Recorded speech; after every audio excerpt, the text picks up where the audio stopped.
Can we have a volunteer to read this if you like to start?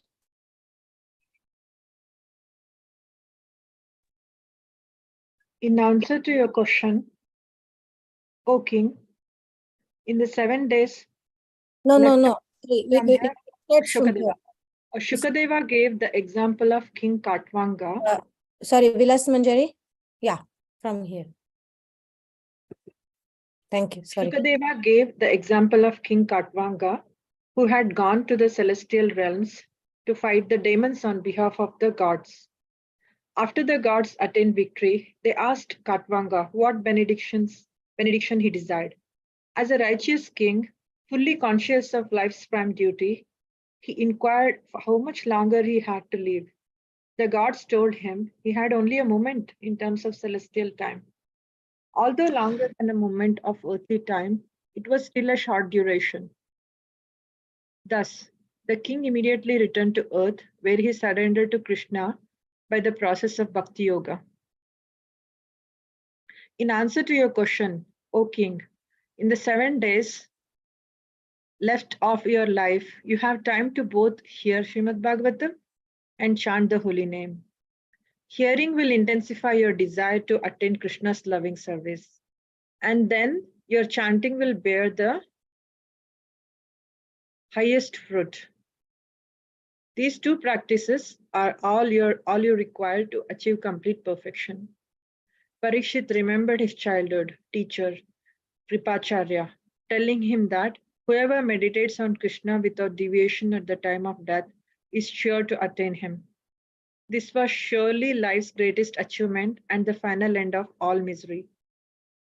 Looking with concern at the sages and knowing that many of them had little or no faith in Krishna, he wondered how they could transcend suffering as was their desire.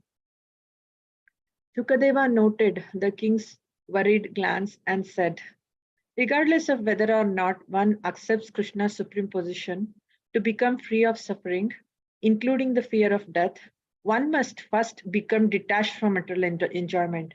This is only possible for those who have successfully severed all attachment to.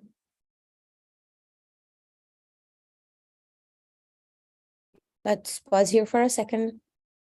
This is again a very important instruction, very important principle in life. We are not like cult, we are not just some sentimentalists.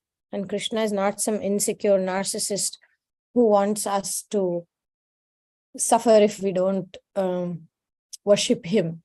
This is such an amazing point, because for Krishna, principles are more important.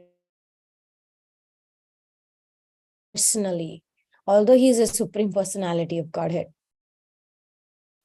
And Lord Chaitanya Mahaprabhu as well, his expectation or his teaching or his path was not that you have to accept Lord Chaitanya as God. He never ever demanded that, or he never ever even said that, mentioned that. He didn't care whether you saw him as God or not.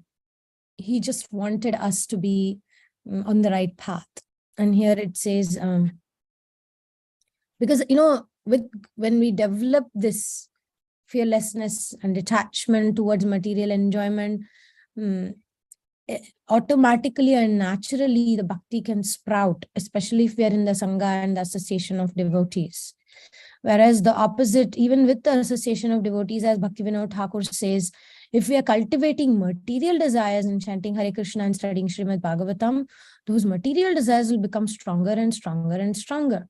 If we are focused on, say, bodily things, and we are chanting and studying, that conviction will become more and more. What's that verse, Vilas Manjari? Bhagavad Gita. Krishna gives us the conviction. If we want, if we go in certain direction, if we keep thinking money is very important for me, money is very important for me, Krishna will give conviction to believe that more and more. Krishna says that in the Gita. And whatever we want to believe, Krishna will give us the faith. So even for the atheists, I mean, this is yeah, but there's another verse. Even for the atheists, because they want to have faith that there is no personal God, Krishna will give that faith. And it is said that actually it's not at all the fault of the people of this material world. It's actually Krishna's responsibility, because he's always giving determination to people. If somebody wants to become a thief, Krishna is giving them more and more conviction. If somebody wants to become a devotee, he's giving more and more conviction. That's why these affirmations are very, very powerful. And yeah, the holy name of Krishna is very versatile. It's very flexible. It gives us whatever results our psychic mind carries. It gives us whatever desires we are carrying in the subconscious mind. It gives us the conviction towards whatever we are walking. If we are nurturing and cultivating negativity, the holy name can strengthen it. This is not me saying it. This is Bhaktivinoda Thakur saying it. Hare Krishna Mahamantra can very well feed the weeds.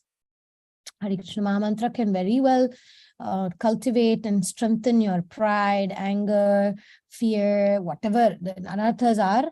If we are not working simultaneously on the introspection aspect, Bhaktivinoda Thakur suggests that introspection is very important. If we are not working on it and we are mindlessly just chanting Hare Krishna, Hare Krishna, Krishna Hare Hare, and then we are going on the path of anger and fear and guilt and shame and whatnot, no, then those things are also being watered. So we have to be very careful what we are watering. And that's why for those who don't believe in Krishna, the detachment and all that becomes important. So detachment is regardless is important. In the Madhva Sampradaya, I grew up hearing three things, no, like Jnana Bhakti Vairagya, like that. Knowledge, we need to understand what I have to give up and what I have to keep, and what to pray and what not to pray. No, then bhakti, devotion to Krishna. Krishna, I don't know what is best for me. You take charge. Please take care of me. And then vairagya. Vairagya is also very important. Giving up, letting go. So for us, what material enjoyment means, what attachment means, can be very, very subtle things in our life. Our expectations can be very subtly binding us to this world and not letting us advance in spiritual life.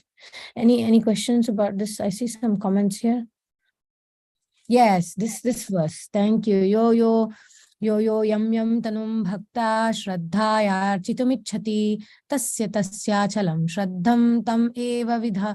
There is another verse also. This one also, yes, is suggesting that. Good that I found this verse also. That to anybody, yogi, jnani, not even, you don't even have to be his devotee. Anybody, if he wants to become a politically corrupt person and he is wishing for that, he'll give. If somebody wants to, Prabhupada speaks about the politician example Prabhupada gives. If somebody wants to become a politician, Krishna will give that determination to that person. I think Prabhupada was commenting about some big politician. How did he become so powerful? How did he become so? He said it's because Krishna is giving him that determination to do that. It's like that. So yeah, there's another word. In that he says, as all surrender unto me, I reward them accordingly. But there's I'll send the verse in the group, because in that verse that I'm quoting, he doesn't even bring up about surrender or that you have to accept him. It's just a general human thing that he is the one who gives us that. I think another connected verse is also where he says, somewhat connected, indirectly connected, where he says, I give the, what is it called? I give the determination, something like that. Anyway, I'll send in the group. I can't remember the Sanskrit. But I really often think when I see some people doing bad things, or I see people becoming leaders but not being nice and becoming immature, etc., I'm like, it's not their fault, Krishna is giving them that determination as well. So it's our responsibility, as I said, it's not our responsibility that we are diseased and full of anarthas, but it is our responsibility to cure it, or at least be willing that Krishna cures it for us. Thank you. Okay, please continue. Okay. Can I ask you a question? You said, in this context only, you said detachment is important. Mm. Can you comment on Vairagya Vidya Nija Bhakti Yoga? That part. Can you be specific about the question?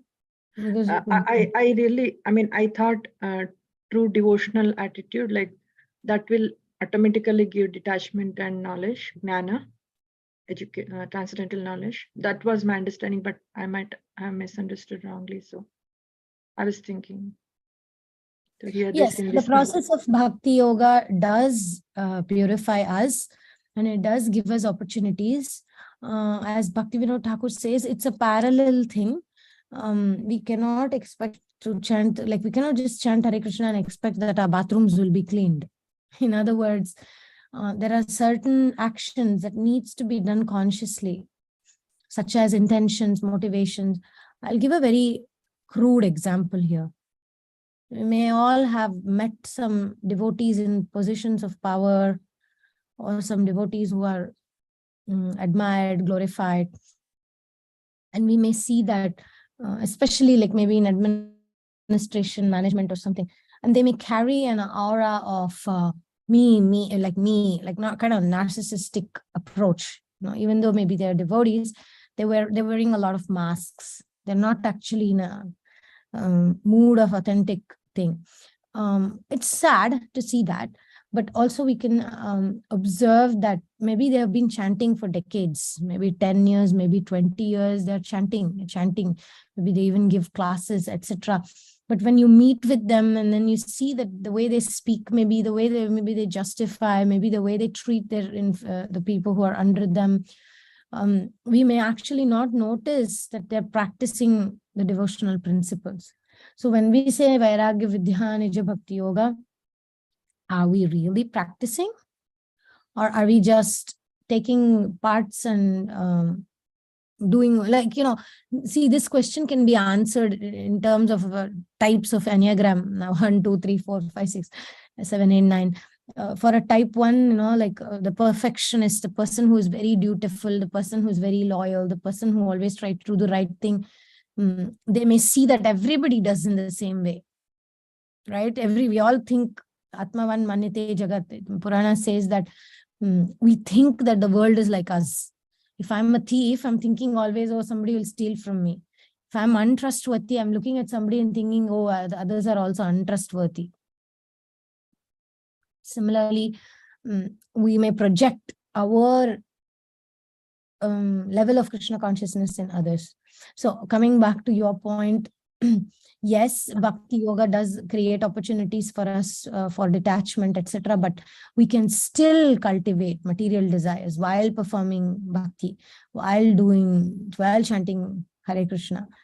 This is actually not a very highlighted point. What Bhaktivinoda Thakur says is not very easy for people to understand. I mean, just bringing about personality types, there's something called MBTI, Myers-Briggs Type Indicator. It's all about it. It creates a clarity about different types of people who are S and N, and S and J and P and F and T. Basically, it means some people are sensing types. Like even in the scriptures, we can see some of these sages were S type, some of these sages were N type, and even among our acharyas, we have had some acharyas who are S. S are sensors. Sensing type of people are about 78% of the population. And it's all about black and white. This is how you do things. I mean, we've had great leaders who are S. People who have had great acharyas who are S. But then the N idea is like only 22% of the population. There are certain people who are more N, certain kings who are more N. Like Parikshit was more N. Also, Shukadeva Goswami happened to be N. Like that N is like the intuitive type. They understand, like even Bhaktivinoda Thakur was N. So N are more, they see beyond the visible, tangible aspects of devotional process. They see introspection as an important role.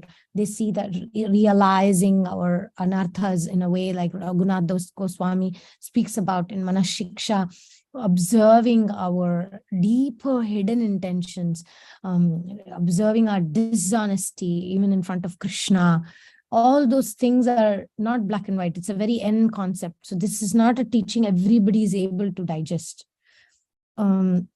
So this point about vairagya or detachment is even the definition of detachment. One of my mentors often says, cultivate indifference. Don't be attached to things have to go your way. Don't try to control situations. Don't try to expect that people will, and if people don't behave in this way, getting disappointed. Be indifferent. So that is what means being detached. Means we do our duty, but at the same time, we do not expect the results to be our way, and we become indifferent to the result. But indifferent not in a tamasic way. You can be indifferent in sattva-guna, rajaguna, tamoguna again. So detachment can also be in sattva-gun, rajagun, tamogun. So Vilas Manjari, in short, it's not mutually exclusive. It's not that bhakti and like vairagya vidya, nija bhakti yoga. Yes, vairagya, detachment can come as a result of practicing Krishna consciousness, bhakti process. But at the same time, will you cultivate it? Will we maintain it? Will we allow the doors of indifference and detachment to enter, or are we going to hang on to it? Krishna gives us free will. I don't know why. Sometimes I'm upset that Krishna gave me free will. It's like because of that free will, I create so much problems. So many devotees create so much problems because we cling to things. He gives us the power. He gives us the freedom. He trusts us somehow. And then we keep going on in circles. Even in devotional communities, we are thinking of me, mine, my power, my image.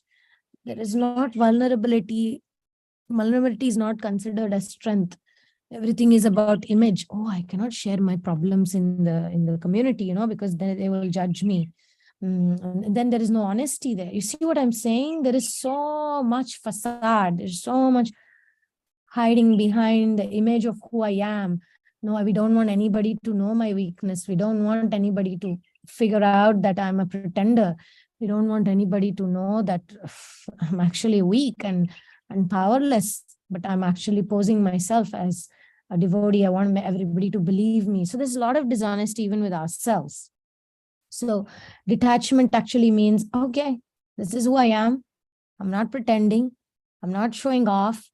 If the mask comes off and people know me for who I am, oh, very good. Relief, being indifferent.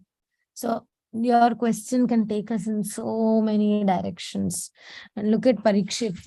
If we want to take him as an example, he didn't mind the sages seeing him in a vulnerable situation.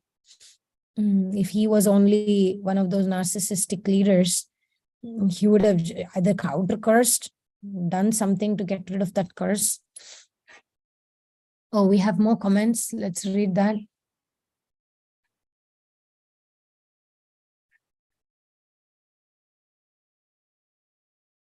Yeah, very good verse, Deepti. Thank you. Vitaraga bhayakroda manamaya mam upashrita vao jnana tapasa bhuta mad bhavam agata. Please always type the translations because I may not know the translation of every verse exactly. I can read the translation. But like that's being not free. Yeah. Please like read. being free from attachment, fear, and anger, becoming fully absorbed in me, and taking refuge in me. Many persons in the past become purified by knowledge of me and thus attain my divine love. Yeah, very good point in this context, that it's not essential to be the devotee. Yeah. Okay. Then we have Khushbu, who says, true, people wear so many masks and doing devotional service and we get confused. Cleaning is very important internally and introspection, through introspection, right? Yeah. I mean, we also wear masks. So we are all crying for love. Bhakti Tirtha Swami used to say, everything we do is either an act of love or a cry for love. Either it's an act of service, we're trying to do service to somebody, or it's a cry of love. We are just crying for love. And so when they're narcissistic, bossy, abusive, Krishna may give them strength because yes, they're chanting the holy name. They may be given strength, but then to what extent is that helping them? Those masks, how long we'll keep it? Tell me. We'll get tired at one point. Okay, Kushbu Basan's quoting the verse Sarvasya chaham hridi sannivishto matta smriti jnanam apohanam cha vedaischa sarvairaham eva vedyo vedantakrit vedaveteva chaham. That's not the verse I was thinking of, but this is also a good verse to say that he does give us knowledge. That was one of the verses that I said that it's a connection verse, that he does give us intelligence, etc. But the verse I was thinking of was something specifically about the determination to pursue the things that we believe in. Then that means there is not Nija Bhakti Yoga, but truth that Vairagya and detachments are product of Nija Bhakti is not wrong. No, it's not wrong. It's just that it's not black and white. There are colors, there are shades. Whatever you want to do, you can do. I will give you intelligence. Yeah. So if you want to become atheist, then I will give you intelligence. How to become, this is very good quote. Exactly. That was one of my things in my mind, what Prabhupada was saying. Like Hiranyakashipu, Ravana, Kamsa. And if you want to become devotee, then I'll give you intelligence also in that way. Wow. You see who's at fault here? It's Krishna. Krishna is never at fault, but I'm just saying that he's the controller and he gives us the free will, and you see, he follows. That's Krishna. That's his personality. You like something, he gives you. You want to hate him, he'll give you I'm telling you, he's not an insecure person. But he's all the Enneagram types. He does that. And for demigods also he says that, right? In the Bhagavad Gita, you want to worship the demigods, I'll give you the intelligence and determination to worship them, sitting in your heart. Oh my God, that's so true. I mean, this is a very important point for us to remember. Every day, every moment. Literally, it takes 1 second to become Krishna conscious. Literally, it takes 1 second to become highly successful. It's just that mind that Krishna says you have to control, and Arjuna says is like the wind. I mean, he says, I can control wind, but I cannot control the mind. We're just about that control of that mind and say, hey, come on, mind. Krishna is such an amazing master. Why don't you just surrender? Why don't you just focus on your spiritual life and become happy, man? Why are you suffering and struggling and kicking your legs and pulling your hair out and jumping from one lifetime to another in different circumstances, trying to find substitutes in this world? Why are you doing this, mind? Just surrender, right? It's all in that. Instead, the mind wants so many complicated processes and doesn't want this. Yeah, I mean, whatever Kushbu posted, that's so beautiful. Kushbu involved. But it is I mean, I just was very interested. It was interesting for me to find out that in Vedas, it is spoken in context of Yetamam Prapadante verse 4.11. Because it literally means, as everyone surrenders unto me, I'll reward them accordingly. So. Yeah, actually, there's so many supporting verses, right? Even this verse of Sarvasya Chaham Riddhi Sannivishto is also like, here he's not even saying devotee, right? He's just saying every living entity. He gives every living entity that. And I think when we say he gives Jnanam, I'm just saying that this is also very relevant in that context. Is it a lecture? Yeah, it's a lecture. I searched up that, and most of the places in the context of 4.11 he spoke. Because I participated in that discussion in one of the classes, and it was... Can you read the translation of Yayathama Prapadyante, please? Sure. 4.11 it is. Just give me a second. I can speak.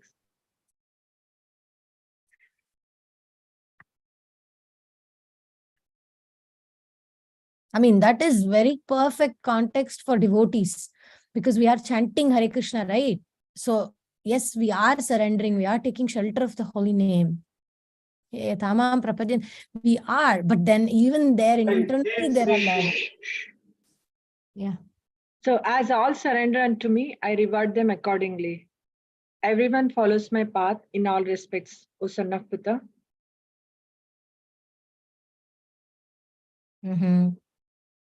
Yeah, I think the combination of these two verses is what I mean. I'm not sure if there's another verse that I was thinking of, but these two verses gives the idea of what I wanted to say. And this, what Khushbu posted here, what Prabhupada said, that's exactly what I wanted to say. This point, that whatever you want to do, you can do. Krishna will give us that intelligence.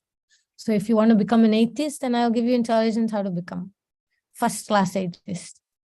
And then there is another politician one also, Khushbu, if you can find that. Something he gives, maybe it's a conversation. He speaks about some politician, how he became that so great is because, Krishna gave him the determination or something like that. Thank you. Okay, anything else? Anybody else has any other realizations? Anything you want to hand over to Krishna that is blocking us from using this opportunity? We're so blessed and we're so powerful beings. We are little Krishnas, as Srila Prabhupada said. We can manifest things. We can manifest through positive thinking. We can manifest great opportunities in life. Through positive thinking, we can manifest such a great, beautiful life for ourselves. Yet we are rotting in this material world with material desires, tipping and falling and still hoping that this material world will give us some shelter. These material relationships will fulfill us.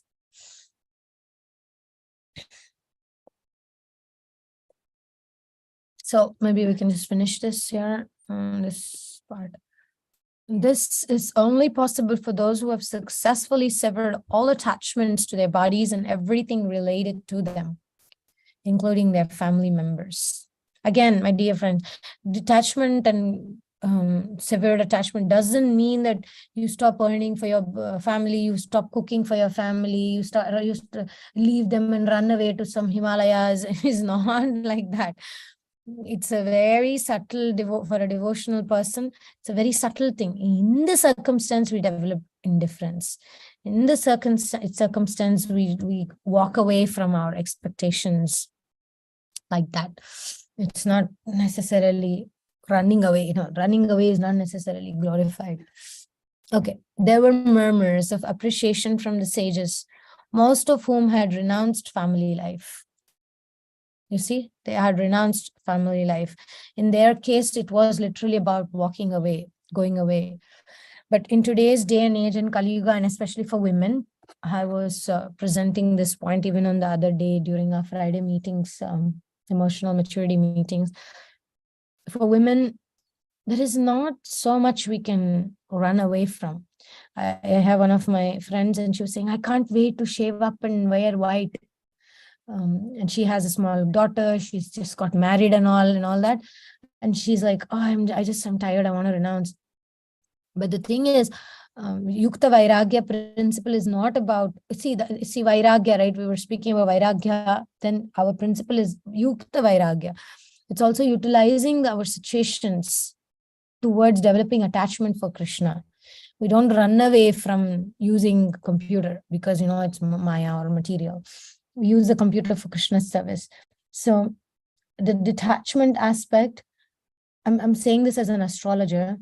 So many times I've seen people trying to run away from, say, one type of lesson. They may leave their parents, run away, same lessons will come through their partner. They may leave their partner, run away, same lessons will come through their kid or through their work relationships, or they move to a devotional community, the same lessons will come in front of their eyes. They have to learn something about themselves. So in today's day and age, we cannot run away to the forest anyway. And even if you come to the dham, even if you go to some devotional community, you start living in a temple, there will still be minds of other people. There will still be our anarthas. Getting married may not be a solution. You may be thinking, oh, once I have a partner who's Krishna conscious, my life will be set. Or, or we may think, oh, my partner is not Krishna conscious. I want to leave this partner, then I will be okay. It's never going to be okay. There is always something incomplete. But remember, real spiritual life is Purnamada, Purnamidham, Purnamudachyate, Purnasya Purnamadaya, Purnameva Vasishyate. Everything is perfect and complete. So if we can change our perspective about our life like that, actually, the suffering I'm having is perfect because Krishna has a perfect plan for me. We utilize that situation to become humble, to learn our lessons, to surrender to the Lord, and beg the Lord to give us the intelligence to do his will. Then the life will be beautifully shaped. Instead of figuring it out ourselves, Krishna, I want this, I want that, we say, okay, I'm in this situation. Please give me the strength to understand your will. Because maybe moving away from a particular situation, if it's your will, may that happen, but let me still learn my lessons. So that should be our mood. Okay, so yeah, renounced family life is not, again, we may hear again and again from sannyasis and brahmacharis, and we may cultivate a weird way of detachment, but Yukta Vairagya way is to use the opportunities, use things that we have to develop love for Krishna. Okay, Shukadeva continued. Persons not interested in hearing the Srimad Bhagavatam, which is all about Krishna's glories, should go to a solitary sacred place and engage in Ashtanga Yoga. The first two stages of Ashtanga are Yama and Niyama. Yama means practicing self-restraint and includes celibacy and fasting. Niyama means adopting practices helpful for spiritual advancement, such as bathing thrice daily in sacred rivers and practicing contentment and introspection. Oh my God, I didn't expect that coming.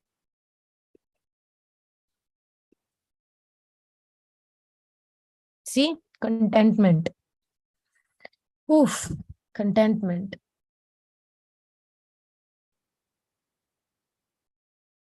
How much contentment do we have? Let's think about our lives. Have we always been constantly nagging, complaining? Do we keep feeling dissatisfied?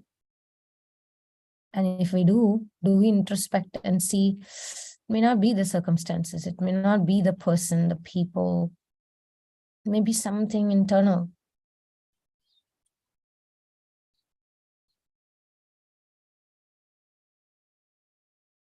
So let us hand over to Krishna the discontentment, the dissatisfaction, the negative thinking, and let us hand over to Krishna our life so that he can build it for us the way he thinks is best. And let us get the strength to do his will.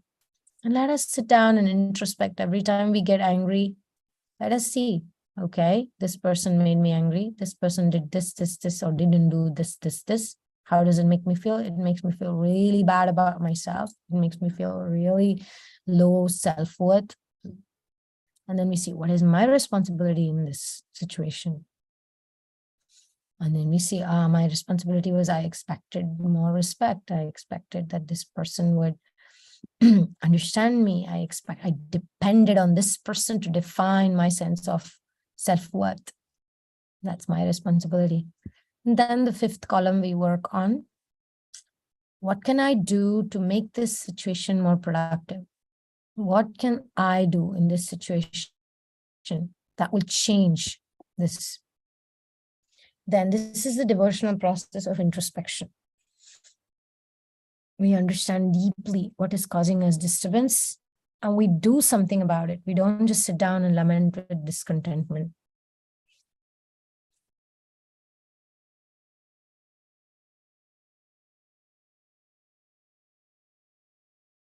Sorry, Vilas Manji, I don't understand. Can you state what that's? For the character defect envy, there is a virtue we can strive for, right? One I heard is appreciation, and then the other one is contentment. I was reflecting on it from a couple of weeks. Beautiful point. So what she means to say is, say sometimes we are envious of somebody and we keep feeling low self-esteem, insecurity complex and inferiority complex, and we feel like, oh, we want to hurt this person or whatever. We feel envy, right? We all have some envy here and there. So the medicine for envy is contentment, to thank the Lord, gratitude, to thank the Lord for everything that we have.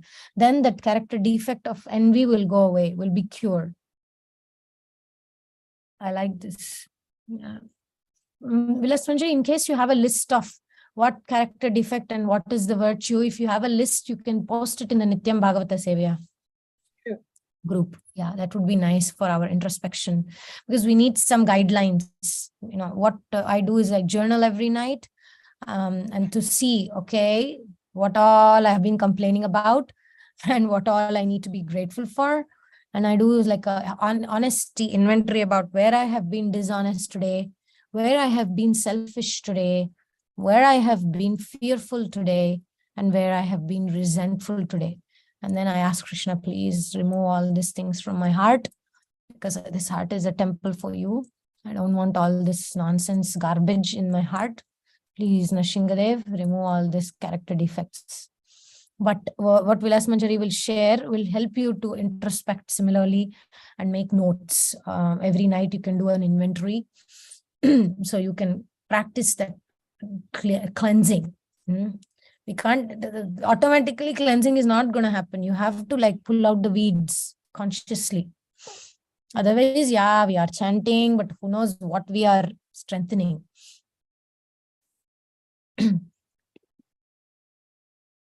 And then he speaks about, okay, we can start tomorrow from here. Then one should practice asana, kushagras.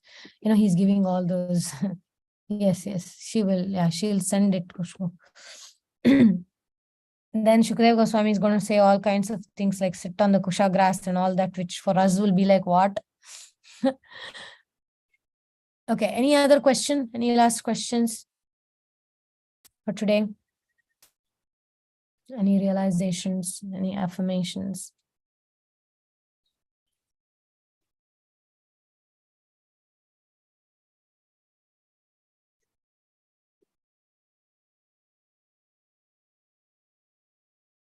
Oh, nice. So tomorrow we're going to be reading about the mind. I will share some techniques also about that tomorrow. He speaks about the mind, so that's a very interesting reading. Okay, if nobody has any questions, we can end here for today. Srimad Bhagavatam ki jai, Srila Prabhupada ki jai.